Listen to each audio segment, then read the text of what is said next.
Welcome back to the Midnight Narrator, where the past whispers from the shadows and the truth lies buried beneath layers of deception.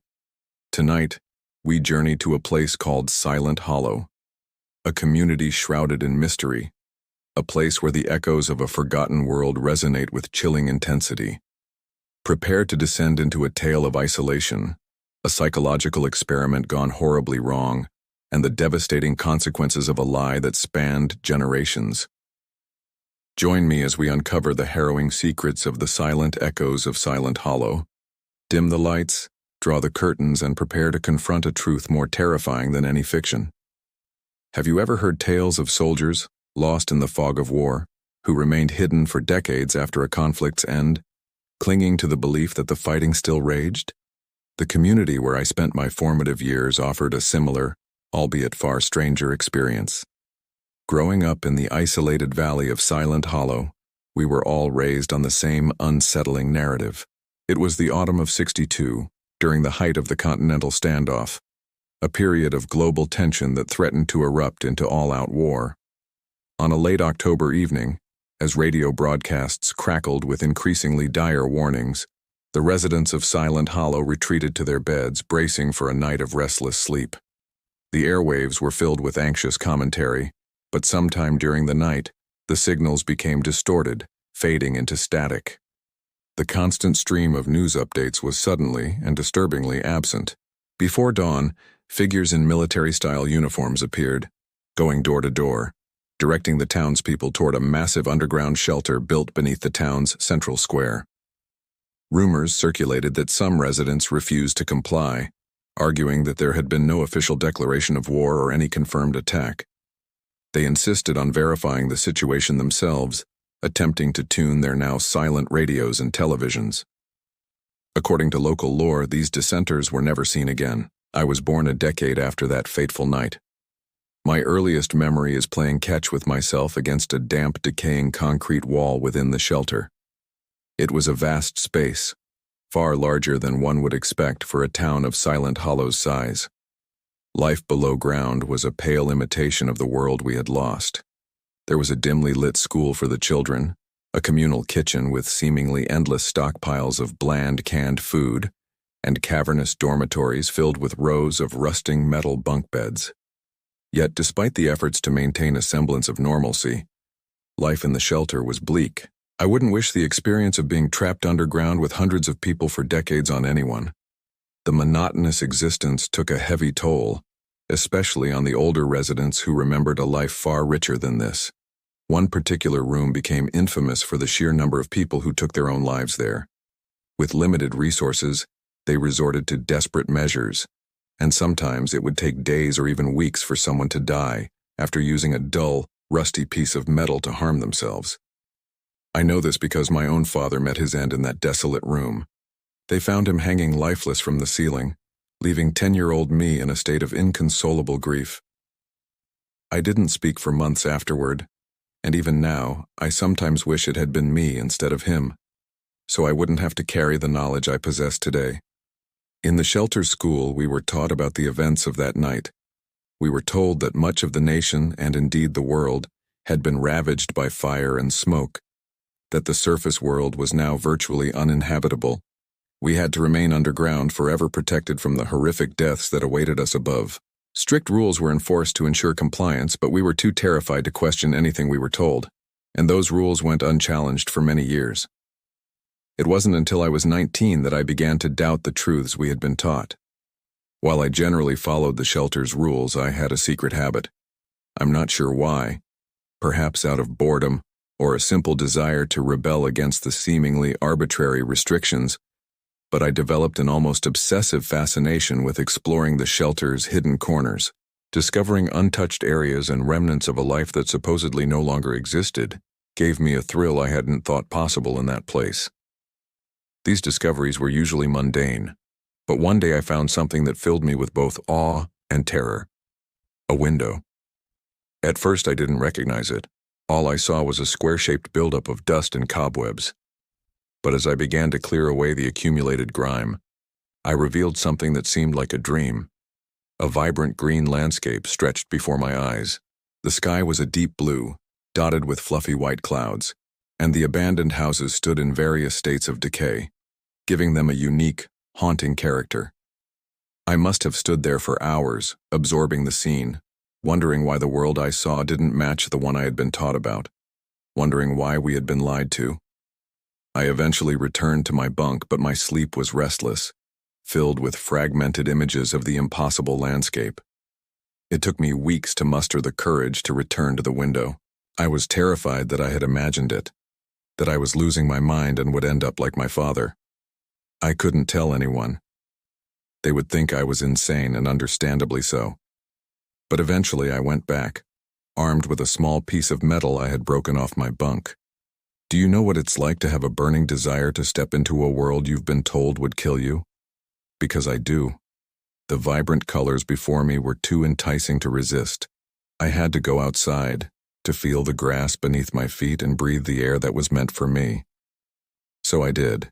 The window was large enough that after breaking the remaining glass I could climb through. I took my first step outside the shelter and inhaled deeply, my lungs filling with cool, fresh air. I turned back toward the window, only to find it gone. There was just bare concrete, but as I examined the area closer, I noticed a section of the concrete wall had shifted slightly outwards, revealing a seam where it had been joined to the main structure. It appeared to have been designed as a removable panel, likely for maintenance access, now sealed shut from the outside by decades of settling earth. My exit was no longer my entrance. Initially confused, I quickly forgot about that as I focused on the reality of life outside. The sunlight was almost blinding at first, and my ears rang with the unfamiliar sounds of birdsong and rustling leaves. I stumbled a few times, my legs weak from years of confinement, but I pressed on, driven by a desperate need to explore. Everything I had seen through the window was exactly as I had seen it, except for one thing, hidden from view from within the shelter. It marred the otherwise pristine landscape. A military transport vehicle. All 4 doors were open, and there was a single figure in the front seat. A bullet hole pierced his head, and the blood had long since dried. As I approached the vehicle, I noticed a piece of paper beneath the deceased soldier's dangling foot. The letter began, "To whoever is lucky enough to read this, I am deeply sorry for what we did to your people, to your families. During the Continental standoff, my unit was ordered to conduct a psychological experiment. It went horribly wrong. We were supposed to keep you in the shelter for 1 year, to test our readiness for a potential future conflict, to determine if a shelter of that size could be a viable means of rebuilding civilization. It was unethical, at best, but I justified it by telling myself it was a service to our nation. I told myself our research might one day save lives, even if it meant temporary suffering for your town. But a year passed, and then many more. Government and military interest in the experiment waned. On the night this began, you were led to believe that bombs were imminent. Those who refused to believe us, their doubts validated by the lack of any real evidence, were the smart ones. It pains me to admit that we were ordered to execute them. They deserved so much better. The truth is, as tensions eased, the need for shelters diminished, and with it, interest in our experiment. My comrades left over months and years until I was the only one remaining. Perhaps it was guilt that kept me here, gnawing at me every waking moment. I had no purpose, no resources, no way to reach the people we had condemned. Yet the empty shell of this town held me captive. I could never bring myself to leave. This is where I deserve to die, to pay for my sins. I pray this letter finds a citizen of this condemned town, and that my confession brings some measure of peace. I don't expect forgiveness, nor do I deserve it, but know that every moment I remained alive was filled with profound regret. I have one final request. Please bury my body and this letter as deep as you can in this town's soil. I deserve to be forever entombed beneath the place where this all began, a fate you were wrongly forced to share. I hope my suffering is far greater than what we inflicted upon you. Goodbye." I wept for hours after reading the letter. The following days and weeks are a blur. I remember desperately trying to find a way back into the shelter, to share the truth with my fellow townspeople. But every entrance was sealed by meters of concrete. I never succeeded, I don't remember how long I tried, but eventually, I gave up and fulfilled the soldier's final wish. I buried him and the letter outside where the window had been. He understood the gravity of his actions and he stayed until the end. He was a better man than those who abandoned us.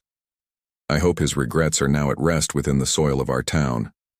I eventually found my way to a library in a nearby town, and after weeks of searching through old maps and records, I finally found it. The original name of Silent Hollow was Oakhaven. I had a place to search for now if I ever wanted to go back. As for me, I left Oakhaven long ago. The outside world was difficult to adjust to. The sunlight burned my eyes for weeks, and the constant sounds of nature, birdsong, wind rustling through leaves, the distant hum of traffic, were overwhelming at first. I was clumsy, bumping into things, unused to navigating open spaces.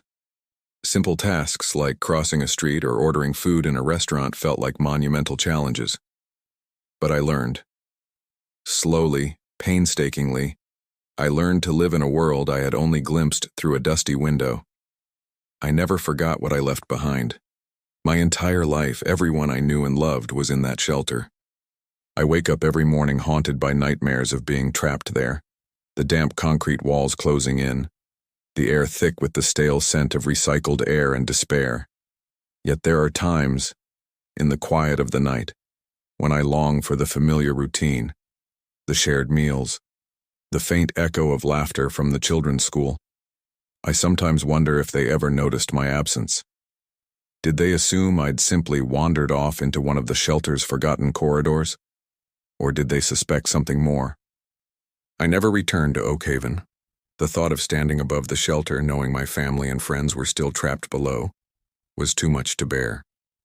I couldn't face the possibility that they had found a semblance of peace in their subterranean world, a peace I had shattered by leaving. And I couldn't bear the guilt of knowing I was free while they remained imprisoned. I carry the soldier's letter with me, a constant reminder of the terrible cost of deception. It's tucked away in a worn leather pouch, a secret I share with no one. Sometimes I take it out and reread it, tracing the soldier's words with my fingertips, feeling a strange connection to the man who carried such a heavy burden of guilt. He sought absolution in death, but I live with his confession, a living testament to his sins and the sins of those who ordered the experiment. I've built a life for myself, of sorts. I have a small apartment in a quiet city, a job in a library, a place surrounded by stories, a place where I feel a strange sense of belonging. I spend my days surrounded by words, by the lives and experiences of others, trying to find some meaning in my own. I've never told anyone my story. The world wouldn't understand. They would think I was crazy, a survivor of some elaborate hoax, or simply a man lost in his own delusions. Perhaps someday the people of Oakhaven will see the same blue skies and green meadows that I did. Perhaps someday the truth will find its way into the darkness below. But until then, I carry their story, their silent echoes, within me. I am a living testament to their lost world, a ghost wandering the surface, haunted by the memories of a life lived in the shadows. And I desperately hope, against all logic and reason, that they found a better existence within the shelter than the one I knew, an existence untouched by the knowledge of the lie they were living. Because sometimes, ignorance truly is bliss, a fragile shield against the crushing weight of truth. And there we conclude our unsettling journey into the silent echoes of Silent Hollow, a story of lost time, shattered trust, and the enduring power of hope amidst despair. What would you do if you discovered the world you knew was a lie? How would you cope with the weight of such a devastating truth? Let me know your thoughts in the comments below. If this tale has left you pondering the fragility of reality, don't forget to hit that like button, subscribe, and activate the notification bell so you won't miss any future explorations into the shadowy corners of human experience. This is the Midnight Narrator, signing off. Until our paths cross again in the realm of the unexplained, remember, sometimes the most terrifying prisons are the ones we build for ourselves.